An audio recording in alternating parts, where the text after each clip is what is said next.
Vaya Montaraces, buenas noches. Hoy con Releyendo a Tolkien, con Gonzalo Rodríguez y los trasnochados habituales, La quebrada de los túmulos, que para trasnochamiento el de este capítulo, tenemos ahí el cuento, ¿no? El cuento metido en embudo que nos mete Tolkien para, sobre todo, armar a nuestros pequeños hobbits utilizando el relato, digámosle, gótico y arquetípico, ¿no? Pues un poco faérico de la tradición europea. Muy buenas noches y hemos pasado a Gonzalo. Niebla en las quebradas de los túbulos. Nos enfrentamos a uno de esos capítulos a día de hoy un tanto desconocidos o desplazados en la medida en que la famosa película de Peter Jackson no recogió esta escena. Esto nos acerca a un tema hasta cierto punto controvertido en lo que sería el estudio de la obra de Tolkien, porque tal como ocurre en el capítulo anterior, en casa de Tom Bombadil, el capítulo 7 del primer tomo de la Comunidad del Anillo, el capítulo 7 en casa de Tom Bombadil y este capítulo 8 que comentamos hoy, Niebla en las quebradas de los túmulos, son dos capítulos que por un lado no aparecen en las películas de Peter Jackson y que por otro lado daría la impresión de que no terminan de encajar en lo que sería la trama y desarrollo posterior de la historia del Señor de los Anillos. En este sentido, quien quiera indagar descubrirá que hay numerosos foros, blogs, comentaristas en Internet que plantean distintas hipótesis sobre estos dos capítulos. En parte lo hemos desarrollado, lo pueden buscar en el canal, cuando en su momento comentamos el capítulo sobre la cabaña, la casa, el personaje de Tom Bombadil. En todo caso, aquí lo que nos encontramos es que daría la impresión, como plantean algunos comentaristas de la obra de Tolkien, de que conforme Tolkien estaba escribiendo La Comunidad del Anillo, que acababa de arrancar la historia, daría la impresión de que quizás no tenía muy claro cuál sería la trama y desenlace de lo que estaba escribiendo. Y es a posteriori que se ve obligado a compensar algunos capítulos que ha escrito en un principio y que deben encajar después en el resto de la obra. Esta hipótesis, que manejan algunos analistas, plantean así que el capítulo de Tom Bombadil y el capítulo de la niebla, la quebrada de los túmulos, serían capítulos que se escriben sin tener del todo claro cómo iba a ser el desarrollo y desenlace de la novela. Y por eso, a toro pasado, daré la impresión de que quedan un tanto descabalados, sin quedar del todo claro quién es Tom Bombadil y sin quedar del todo claro cuál es el significado del episodio de la quebrada de los túmulos en el conjunto de la peripecia de los hobbits, en el conjunto de la peripecia de Frodo, Sam, Merry y Pippin. En todo caso, es un capítulo que destaca por lo especialmente tenebroso, con unas escenas un tanto fantasmagóricas, que a mí me gustan, que me resuenan algunos relatos de misterio casi del romanticismo del siglo XIX, con imágenes arquetípicas, perderse en la niebla, el antiguo cementerio, la tumba de los malditos, los túmulos, el quedar atrapado con el muerto en la tumba. Y la verdad es que incluso para los más críticos con Tolkien, el hecho de que el capítulo se resuelva con la intervención mágica de Tom Bombadil quitaría prestigio a la obra y al talento literario de Tolkien, que mete a los hobbits en una aventura imposible, la de los túmulos, y que la resuelve con un personaje imposible, Tom Bombadil. En todo caso, más allá de estas reflexiones y análisis que se hacen sobre este capítulo, para mí es interesante que ocurra una cosa importante. Y es que en el capítulo anterior, en Releyendo a Tolkien, comentábamos cómo se habían enfrentado, ¿no? La joven Eowyn se había enfrentado al rey brujo de Ambach, o como se pronuncie, ¿verdad? Y cómo el pequeño hobbit había clavado su espada en el muslo del rey brujo y la había matado sin más. La espada, de hecho, se destruye tras pinchar al brujo. Claro, en ese momento, quien no conozca al dedillo la obra podría pasársele desapercibido el detalle de que esa espada que empuña Pippin, si no me equivoco, ¿verdad? Es Pippin. No es una espada cualquiera. Es la espada que le habían entregado en los túmulos, en la quebrada de los túmulos. Dime un momento, Raúl, coméntame. No digo que era Merry, pues digo, por si quieres repetirlo. Merry, bien, es que me equivoco, los confundo. Merrin y Pippin. Exacto, es Merrin el que habría atravesado con su espada al rey brujo, que Eowyn se está enfrentando a él, con el cadáver moribundo del rey de Rohan, ¿verdad? No me sale ahora el nombre, estoy despistado. En todo caso, la cuestión es que esa espada que empuña Merry no es una espada cualquiera. Es una espada que se ha obtenido en este capítulo de la quebrada de los túmulos, en la cual yo creo que conviene leer algún fragmento. Fijaos, ellos han salido de la casa de Tom Bombadil, tienen que seguir su camino rumbo al Pony Pisador, que va a ser el siguiente capítulo que ya hemos comentado, y entra en un territorio en el que están las antiguas tumbas de un pasado, de una era anterior a la tercera edad. Unas tumbas que después se nos desvelará tienen que ver con la guerra contra el rey brujo, contra ese Nazgûl rey brujo al que confronta Eowyn en eras pasadas, una guerra, unos hombres malditos, unas tumbas. De ahí Merrin, me has dicho que era Merrin, ¿verdad? Merrin conseguirá la espada con la que en esa escena tan trágica de la batalla de los campos de Pelennor, el rey brujo muere. Entonces dice literalmente el texto, todas esas lomas estaban coronadas de montículos verdes, y en algunas había piedras afiladas que apuntaban hacia arriba, como dientes mellados que asomaban en encías verdes. De algún modo esta vista era inquietante. Se volvieron y descendieron la depresión circular. En el centro se erguió una única piedra alta bajo el sol, y a esa hora no echaba ninguna sombra. Era una piedra informe y sin embargo significativa, como un mojón o dedo guardián, o más aún, una advertencia. Pero ellos tenían hambre y el sol estaba aún en el mediodía, donde no había nada que temer. De modo que se sentaron recostando la espalda en el lado este de la piedra, estaba fresca, como si el sol no hubiera sido capaz de calentarla. Cruzando el paraje de los túmulos encuentran esa depresión, en el centro el monolito, y se sientan alrededor de ese extraño monolito al que el sol no ha conseguido calentar, y va a caer sobre ellos un tremendo sopor. Van a quedarse dormidos y van a despertar después cuando la niebla les cubre. Los hobbits despertaron de pronto incómodos, de un sueño que no había sido voluntario. La piedra elevada estaba fría y arrojaba una larga sombra pálida que se extendía sobre ellos hacia el este.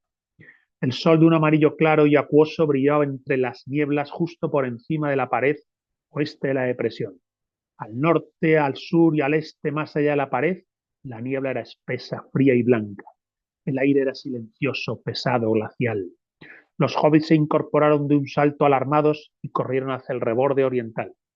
Descubrieron que estaban en una isla, rodeados de niebla.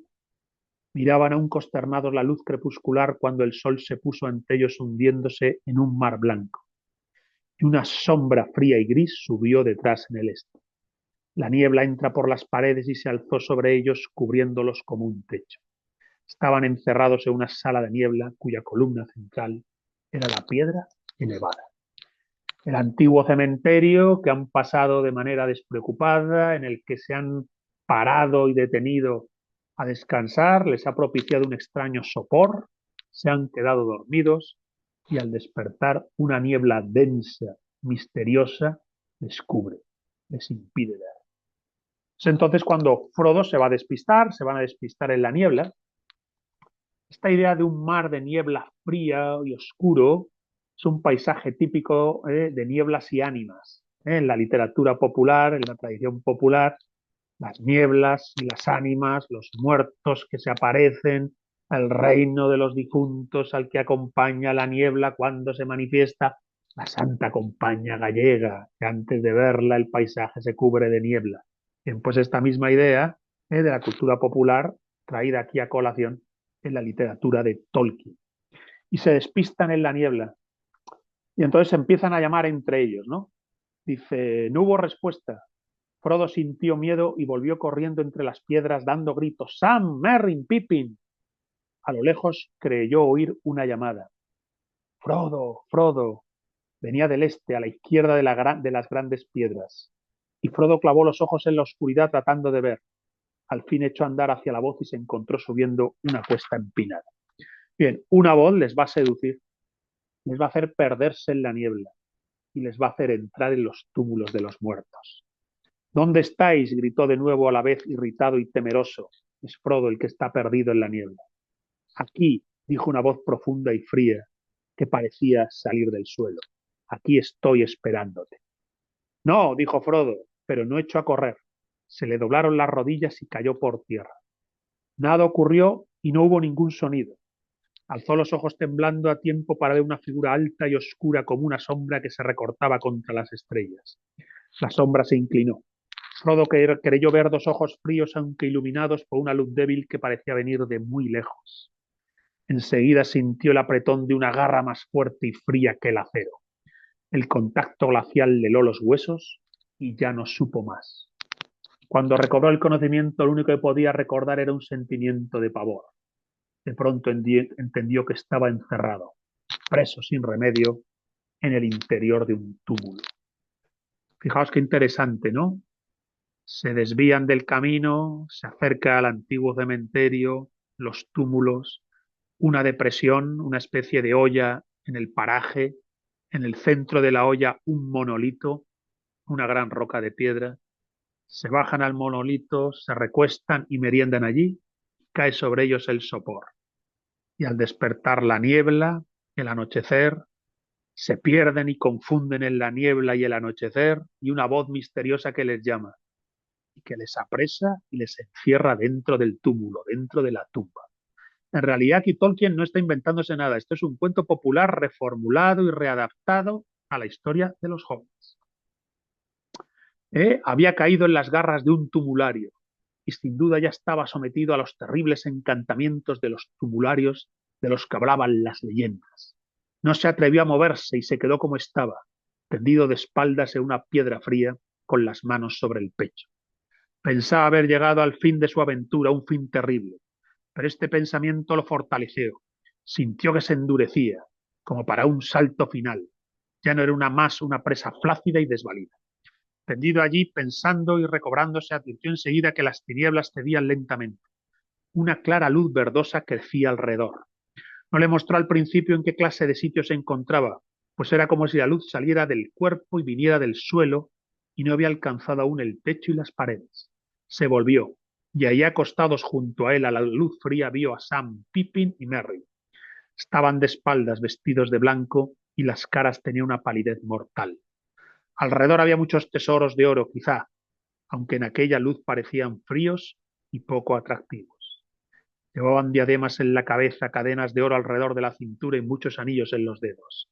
Había espadas junto a ellos y escudos a sus pies, pero sobre los tres cuellos se vio una larga espada desnuda.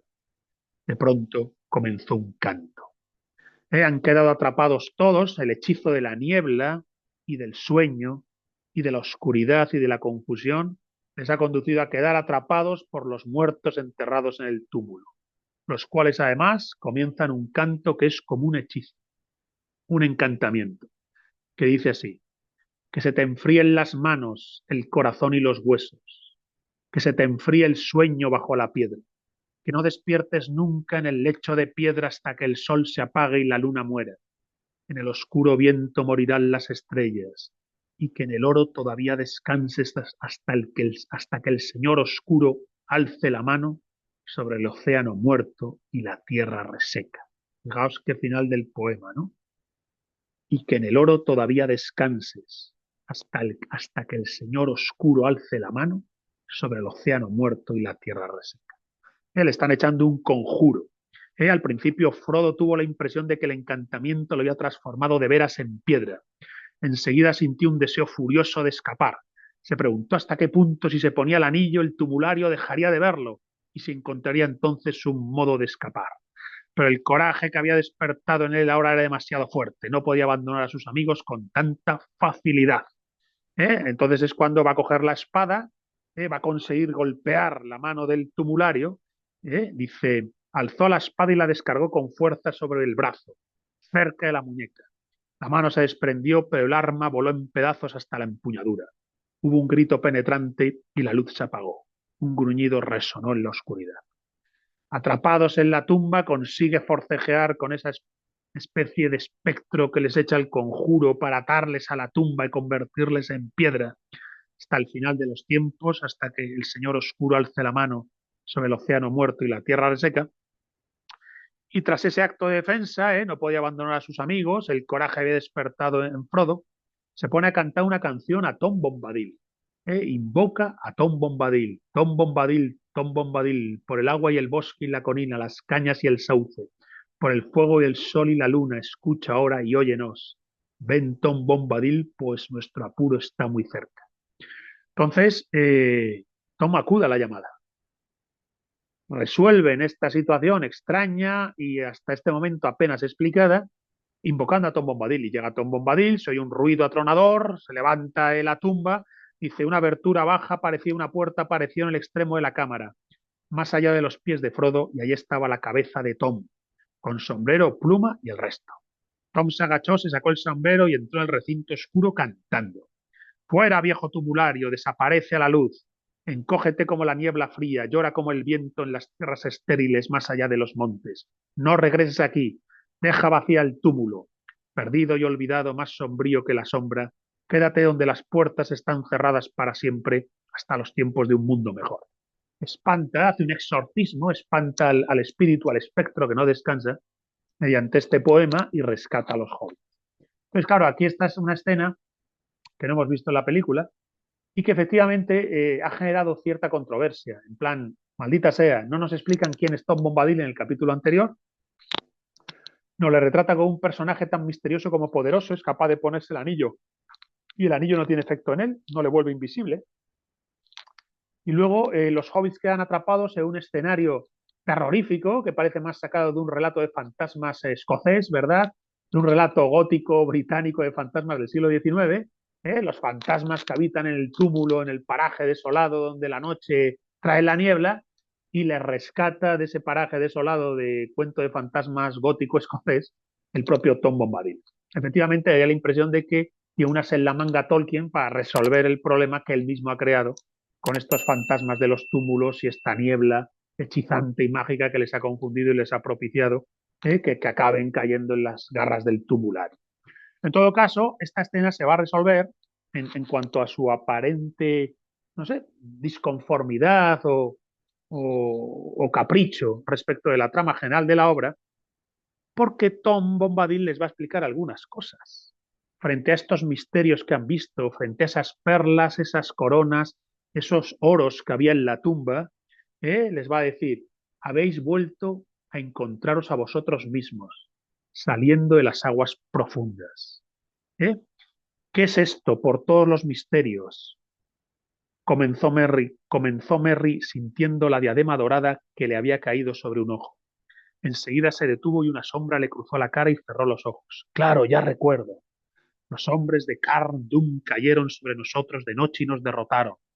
Ah, esa espada en el corazón, se llevó la mano al pecho. ¿Qué digo? He estado soñando. ¿De dónde vienes, Frodo? Han tenido un sueño en el que se han visto a sí mismos como aquellos que fueron derrotados por el rey brujo, ¿verdad? Entonces daría la impresión de que hay un hechizo en el que la antigua batalla en la que participa el rey brujo, que después es derrotado por la dama Éowyn y por Merry, la batalla en la que participó en eras anteriores ese Nazgûl, deja conjurado de manera maléfica esos túmulos y esas tumbas. Pero Tom Bombadil les rescata como para hacerles ver que han entrado en un cementerio prohibido, en una tierra maldita, que ha sido imprudente detenerse y demorarse entre los tumularios, porque allá donde actuó el brujo ha quedado la maldición y los espectros errantes de la niebla y la maldición que provocan a quien cae en sus garras, que les convierten en parte de la propia tumba. Pero aquí aparece un detalle interesante porque Tom Bombadil les va a entregar armas a cada uno de los hobbits, armas que estaban en esas mismas tumbas, armas que participaron de esa antigua guerra son entregadas a los hobbits.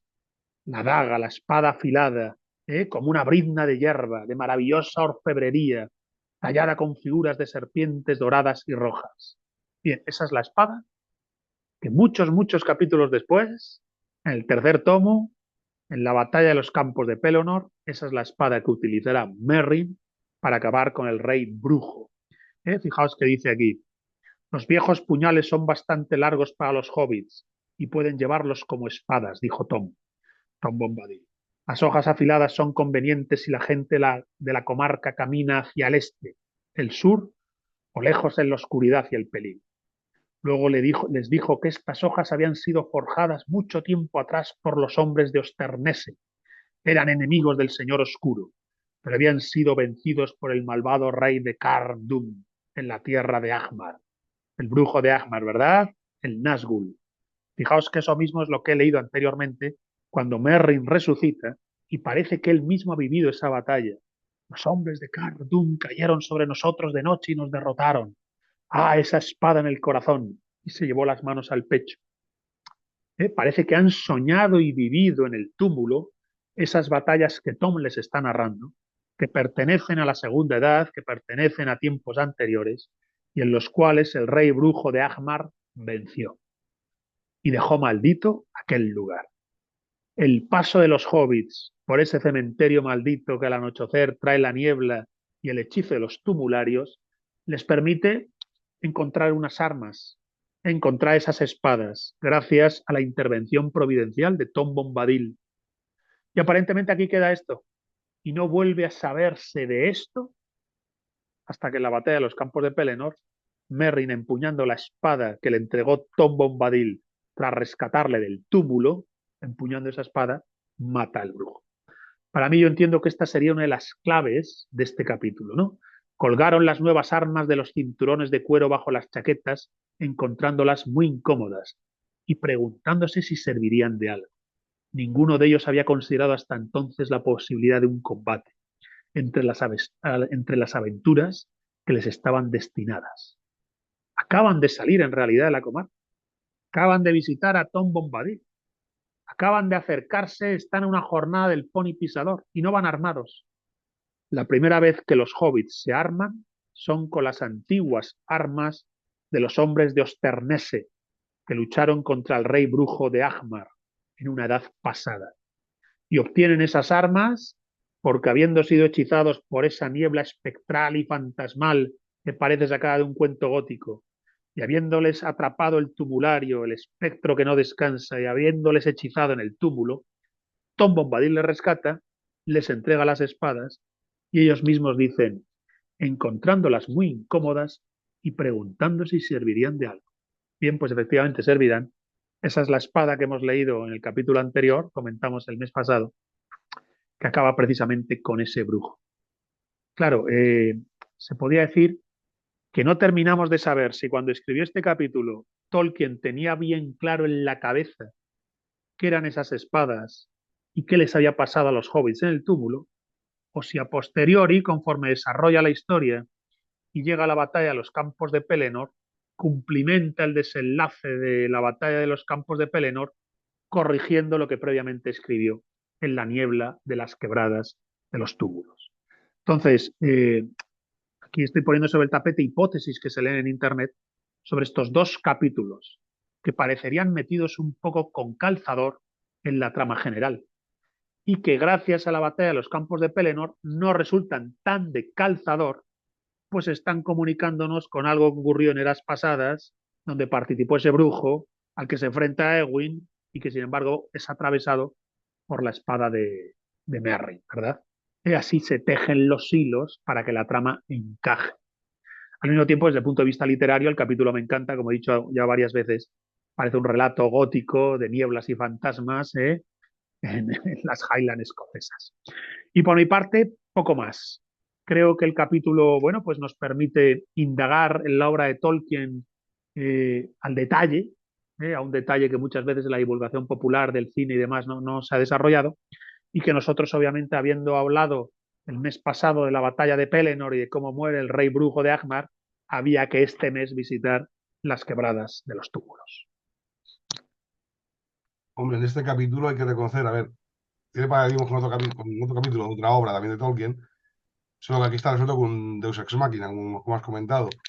Pero este capítulo sería un paralelismo en el que los enanos, en el Hobbit, contra a Bilbo y a Gandalf, se encuentran con los trolls y el héroe se arma. Lo que allí está mejor desarrollado y está mejor, quizá mejor concluido. Aquí han necesitado usar el Deus Ex Machina de Tom Bombadil para armar a los héroes que luego dan uso de ella.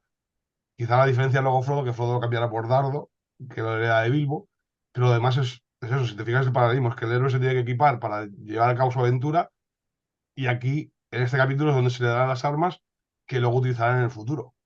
Muy bien visto. Es verdad que en el camino del héroe, de manera arquetípica, el héroe muchas veces parte como alguien inocente, que ni siquiera es consciente de que tendrá que luchar, y en algún momento al inicio de su periplo de aventura se le va a entregar un arma.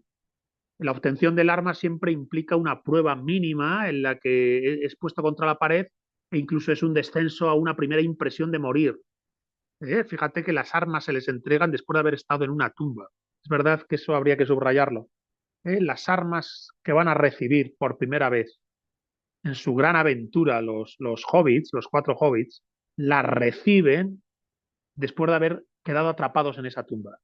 Y es verdad que interviene ese Deus Ex Machina que es Tom Bombadil, pero quizás esa también es su función, ¿no?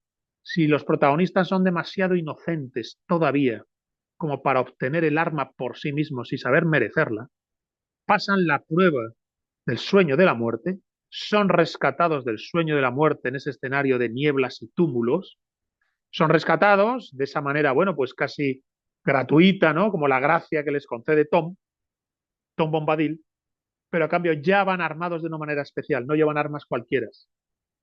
Son armas que ya han participado en la guerra contra el Señor Oscuro y que al final tendrá su función.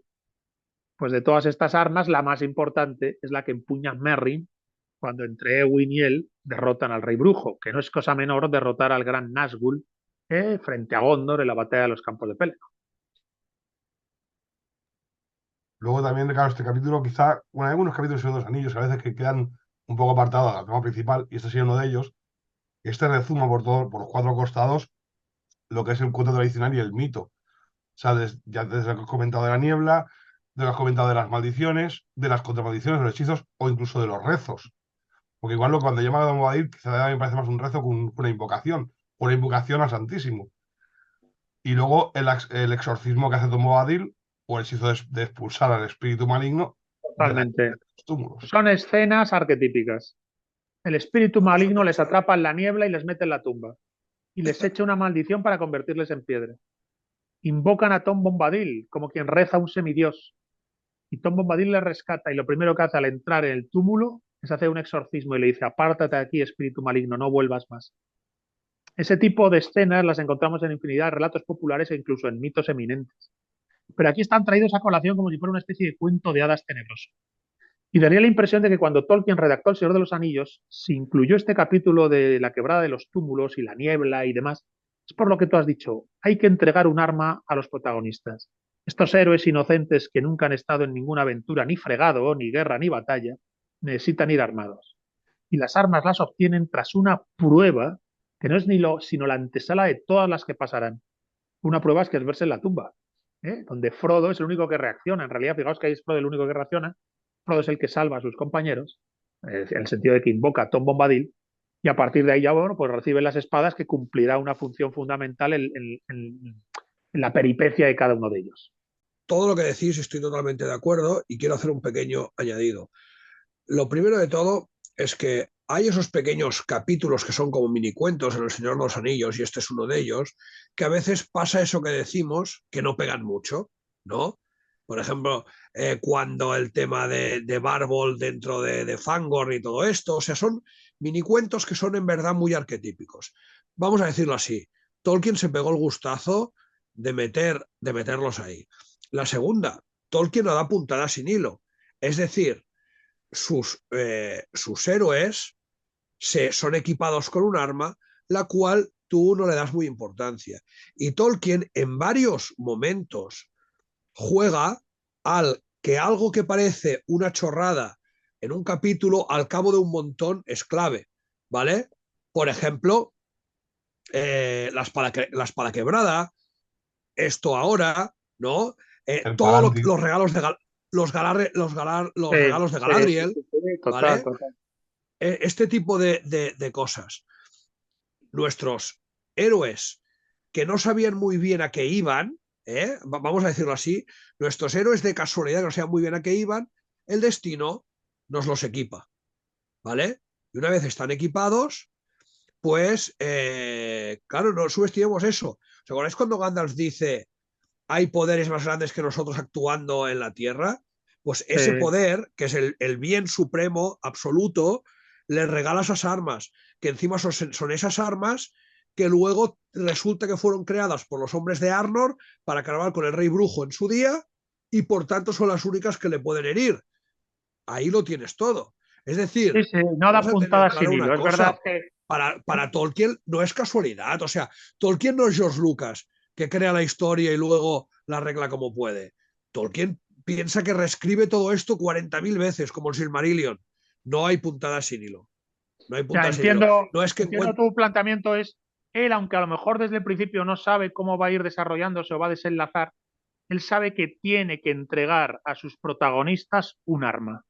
Y ese arma tiene que estar enclavada en la saga de la Tierra Media. El Silmarillion ya está escrito. Si el Silmarillion es lo primero que escribió, era el mapa, casi la topografía histórica de su obra. Entonces él ahí sabe está. que lo que van a encontrar va a ser los restos de unas tumbas antiguas de la lucha contra ese brujo. Y esas espadas que en ese momento luego se nos van a olvidar, nadie se va a acordar. Pasan los capítulos, nadie se acuerda de qué espada lleva Merrin. Hasta que llega la escena en la que Merrin mata al brujo. Y dices, ostras, claro, es que lleva la espada del tumulario, que fue forjada para luchar contra el brujo siglos y siglos y siglos antes.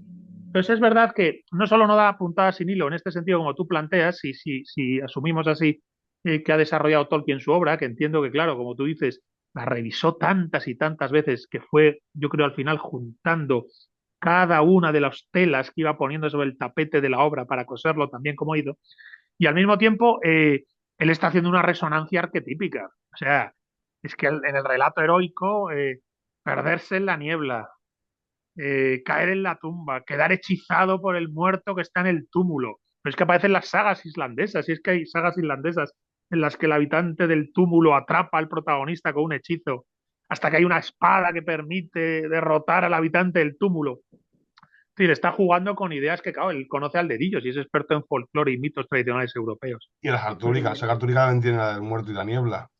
Claro, sí, sí, sí, sí, es así. Entonces, es muy interesante y es verdad que también él hace ese juego, que yo creo que es propio también de las leyendas, en las que al iniciarse la aventura, el protagonista puede recibir algo que ni el protagonista ni el que lee considera que vaya a tener algún significado, lo dejas estar. Recordemos la luz esa que le entrega Galadriel a Frodo, ¿verdad? Que es la luz que le permite pelear con ella la araña, ¿os acordáis? Ella la araña, cuando leímos aquel capítulo escalofriante, ella la araña.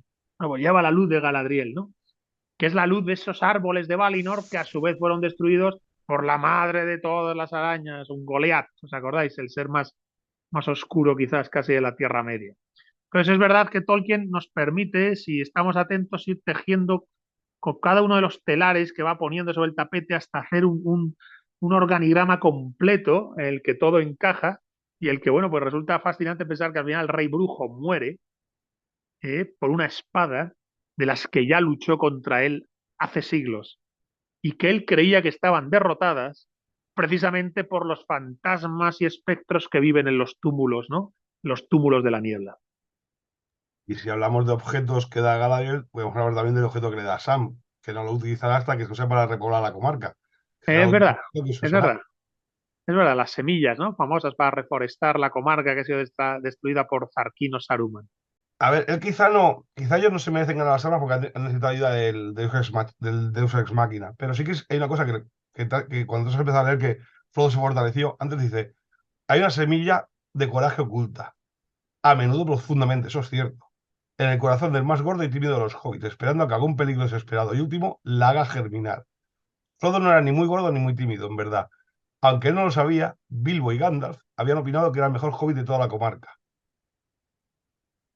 Sí, es interesante, ¿no? Esa es una idea que vuelve mucho Tolkien con ella. Los hobbits tardan en arrancarse. Los hobbits aparentemente son asustadizos o cobardones o tranquilotes o no quieren pelea. Pero una vez despierta en ellos el valor, no dan un paso atrás. Y les va a pasar a todos, a los cuatro. Los cuatro a lo largo de la novela van a poder demostrar que son tranquilotes, que no quieren líos, que no tienen una naturaleza agresiva, ni conflictiva, ni siquiera épico-heroica, no quieren subirse a un ring y ponerse a prueba en una pelea y competir, quieren estar tranquilos, pero si la vida les demanda valor, son capaces de sacar valor. Recordar Sam, cuando se enfrenta a la araña, ¿verdad? El solo. Y dices, hostias, contra este ser tan horrible, ¿no? Al final dice, bueno, pues a la mierda, me peleo con la araña. Entonces, Frodo ahí tiene un arranque de valor. Eso también es un rasgo que él reivindica en los hobbits, en la medida en que los hobbits, recordemos, son la clase popular de la campiña británica, del mundo rural inglés que él ha conocido y que él idealiza, con su visión tradicionalista. Él dice, ¿dónde está lo más puro, lo más noble? La gente sencilla, buena y en realidad profundamente resistente y valiente. En las aldeas, en las colinas. Eso es una idea insistente en la obra de Tolkien, en sus cartas, en el prólogo del Señor de los Anillos. Entonces, esos hobbits son esas gentes que él ha conocido de una Inglaterra que está desapareciendo con el desarrollo industrial, con el éxodo rural. Lo mismo pasó en España, lo sabemos bien, en los años 60. Entonces, esos hobbits están desapareciendo y él no puede evitar reivindicarles, como hemos dicho tantas veces, poniendo algunas de sus virtudes como elementos claves para derrotar a Sauron. Recordemos que a Sauron quien lo derrota, su antagonista al final no es ni Gandalf ni Aragorn, es Frodo y los hobbits. Y lo que derrota a Sauron es la inocencia, pureza y sencillez de los hobbits, que es tan básica que hasta Sauron se ha olvidado de ellos. No ha considerado que tenga que hacerles un anillo, ¿no? Para ellos. Bien, pues en este caso el valor que puede llegar a despertar en un hobbit, bueno, pues aparece señalado en la obra. Recordar en el capítulo, Frodo no puede abandonar a sus compañeros, esa es otra. Los hobbits no abandonan unos a otros, hacen piña hasta el final, se sienten muy unidos. Bueno, pues son las virtudes de los hobbits, que son una de las rasgos características de esa faceta tradicionalista y conservadora que tiene Tolkien y que tanto joroba a los progres a día de hoy, ¿no? Cada vez es más fácil encontrar en redes gente que lo señala, que se ha dado cuenta, ¿no? Y de, joder, queríamos que Tolkien, este de los anillos, era una novelita de aventuras y de, ostras, es un decálogo, es un decálogo de reaccionarios. Bueno, pues bienvenido sea, motherfuckers. Y una cosa que hizo Tom Bombadil, ¿no es quizá Tom Bombadil quizás su primer guía hasta que luego se encuentren con Trancos y con Gandalf? Y porque Lo esa es la hablamos en su momento. Tom Bombadil es el misterio de la obra. Se es quedó ver- ahí, no sabemos quién es. ¿Por qué el anillo no le afecta? Y pero es por que qué además Tom Bombadil juega este papel, ¿no?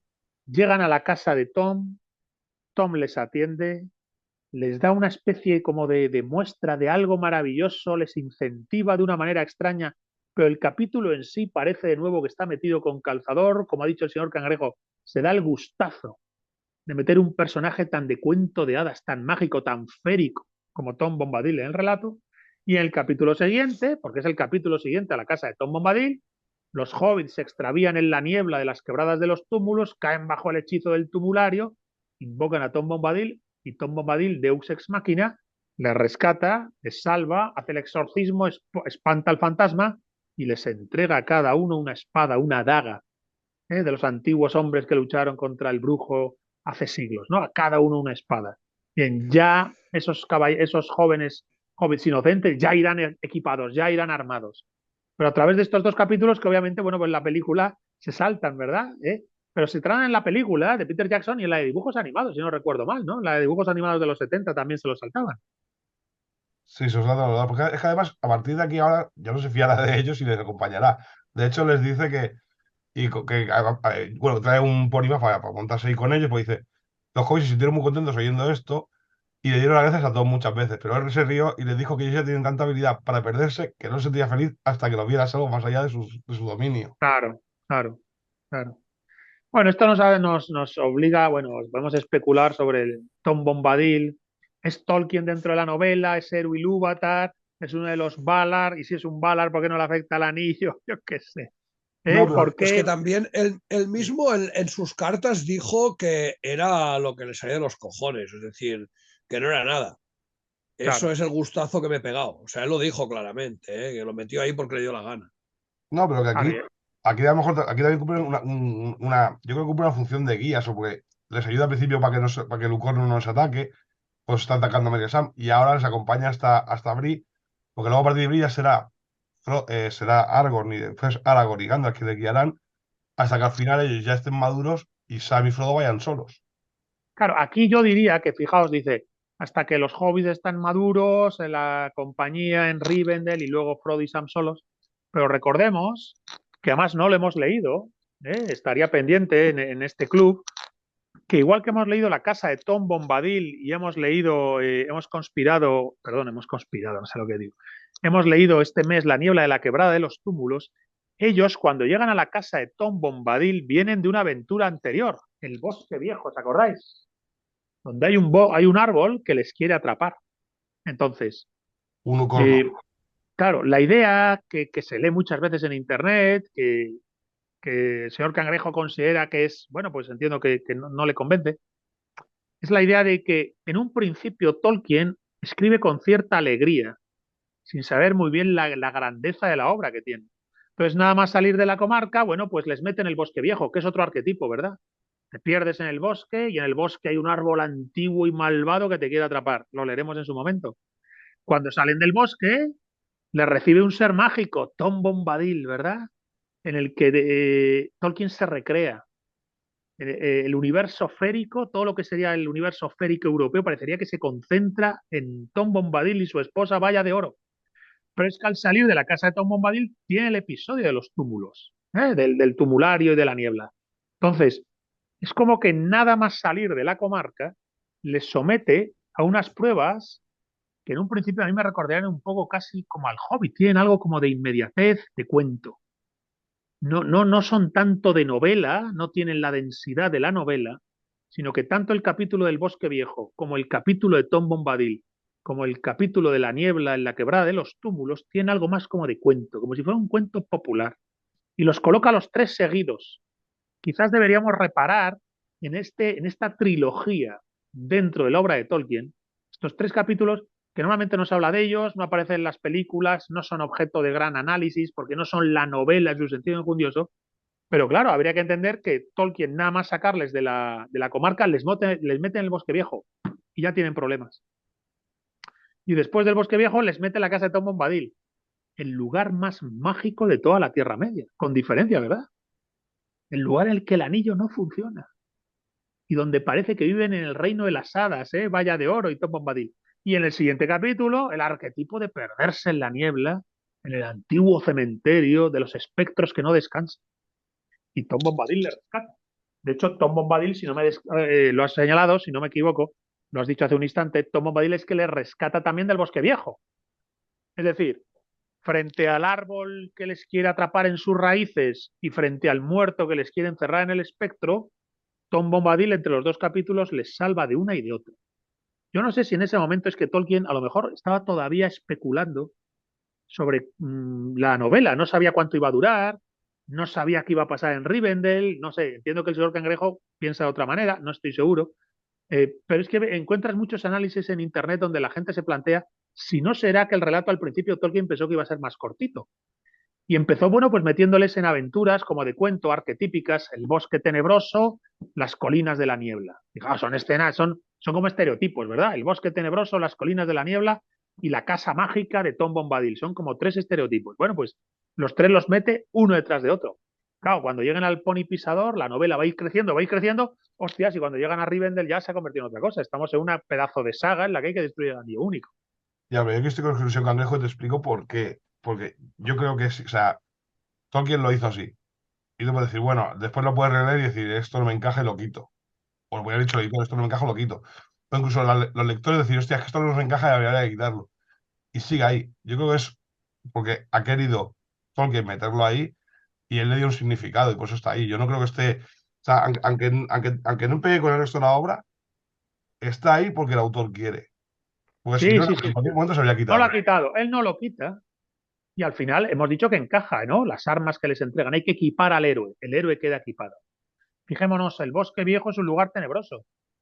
Bien, la contraposición a este bosque donde el árbol les atrapa o les quiere atrapar va a ser Bárbol. Bárbol es lo contrario de ese bosque viejo.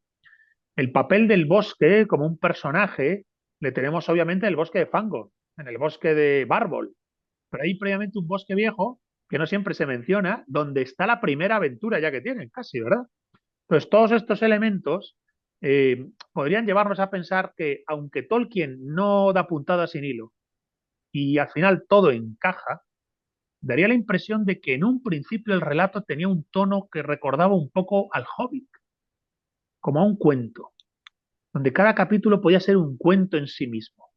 Quizás, como ha dicho el señor Cangrejo, por darse el gustazo de escribir el cuento del bosque tenebroso, el cuento de la casa mágica de Tom Bombadil y el cuento de la quebrada de la niebla y los espectros y los túmulos. Pero después todo lo va a ir encajando. Pero es sintomático que se hace una película a finales de los 70 que nos encanta en dibujos animados y todo esto se lo saltan. Y Peter Jackson después hace la gran obra cinematográfica, que cada vez nos encanta menos, pero también se lo salta. Y la mayor parte de las veces, para analizar la obra y los personajes y la trama y la novela, no se entra en estos 3 capítulos.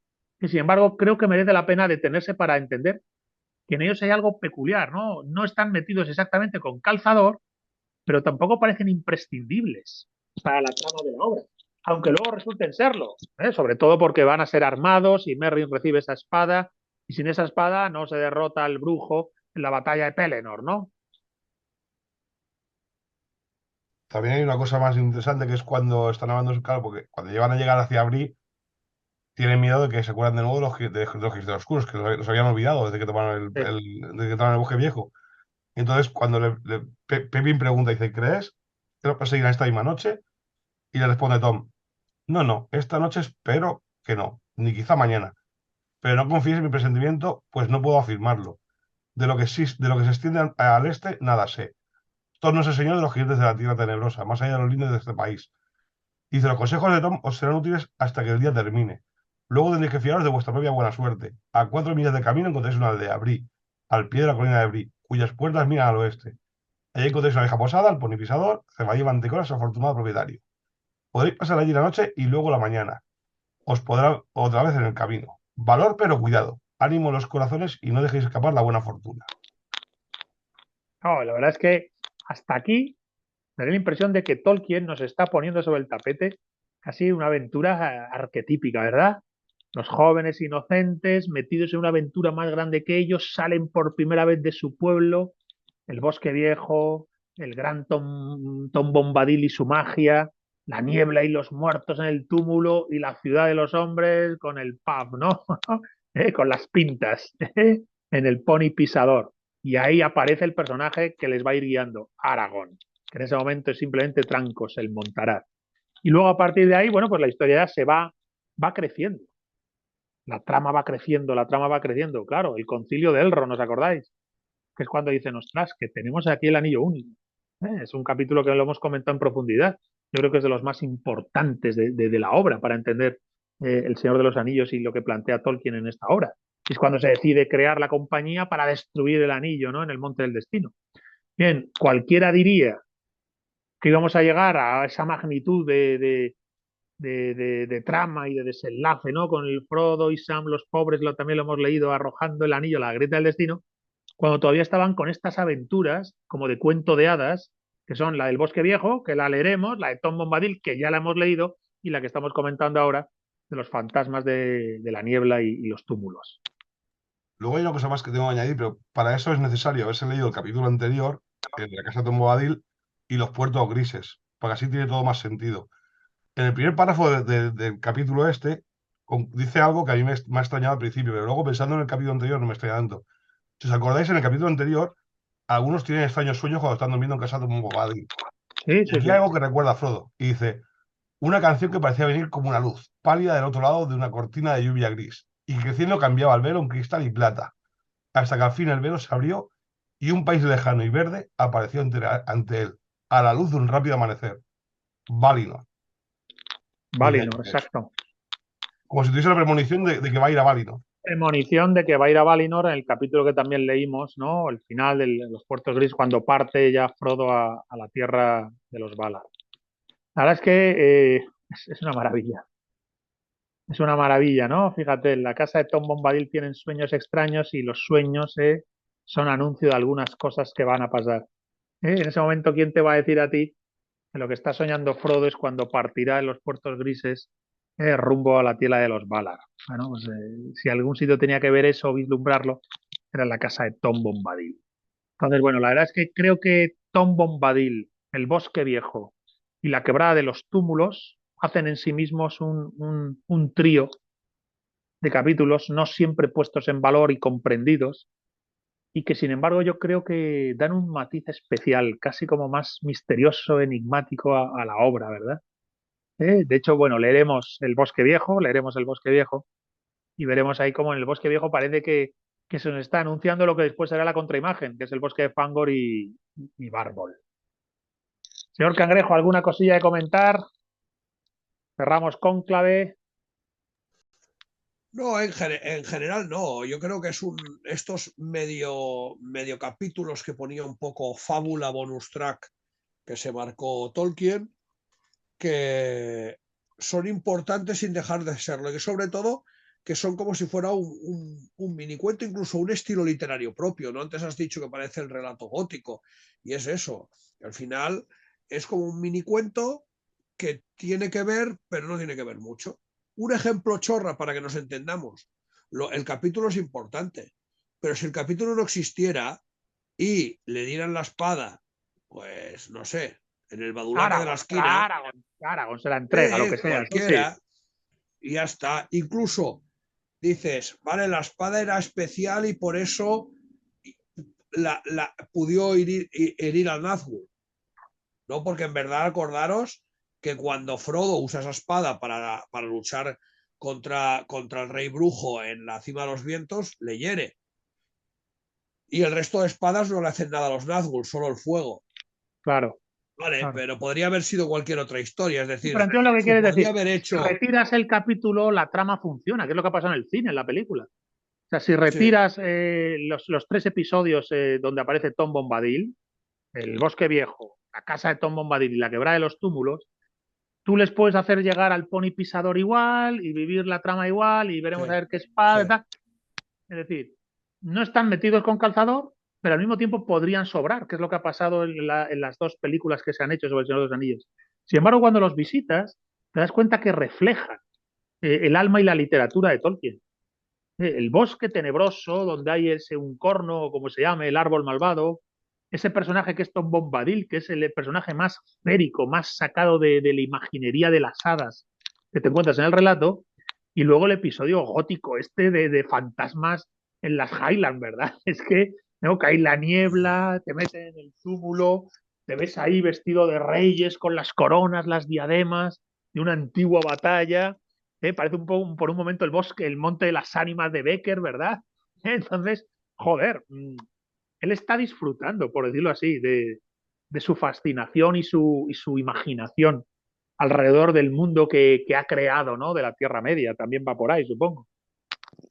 Claro, esto es un homenaje a los mitos, leyendas y de las historias tradicionales que se pueden contar en toda Europa. También algo muy gracioso cuando las armas le da justo lo suyo. De hecho, cuando saca todo, saca oro, saca no sé qué, él también se coge un broche para valla de oro y dice, el resto lo dejaremos aquí para cualquier ser humano, elfo, animal o buena persona pueda venir y coger lo que le haga falta. Muy de Tom Bombadil. Sí, Bueno, sí, porque en señores, pues verdad le da igual, él está, pues, es como el hombre hecho a sí mismo y descongestionado, el cual que le da No, igual. pero es un Coge poco la eso. cada uno lo suyo, o sea, como diciendo, coger la espada, pero no seis avariciosos y coger el resto. Y bueno, el resto tampoco le interesa a ellos.